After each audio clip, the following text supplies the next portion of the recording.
দাঁতে গর্ত বা ক্যাভিটি আজকালকার দিনে এটা খুবই কমন সমস্যা, কিন্তু কিছু নিয়মকানুন মেনে চললে এটাকে সম্পূর্ণভাবে এড়ানো যেতে পারে।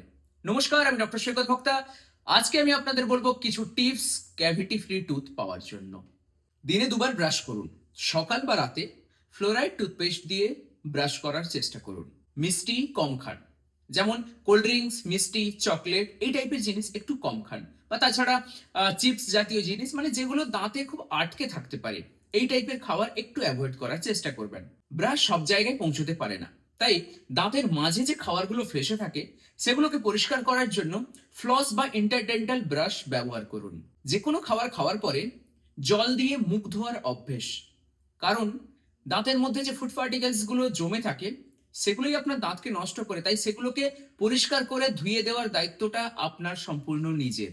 রেগুলার ডেন্টাল চেক আপ, প্রত্যেক 6 মাস অন্তর একবার রেগুলার ডেন্টাল চেক আপ করিয়ে রাখলে দাঁতে কোনো ক্যাভিটি স্টার্ট হলেও সেটা আমরা প্রথম ধাপে আমরা সেটাকে আটকাতে পারি।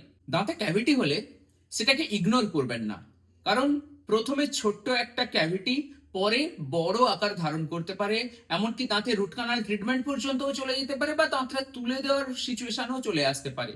তাই ছোট্ট ক্যাভিটিকে আপনারা অবহেলা করবেন না। এই ছোট্ট ছোট্ট টিপস গুলো মেনে চললে আপনি পেতে পারেন একটা ক্যাভিটি ফ্রি ওরাল হেলথ। আজ থেকেই দাঁতের যত্ন নেওয়া শুরু করুন, কারণ আপনিও জানেন prevention is better than cure. Thank you.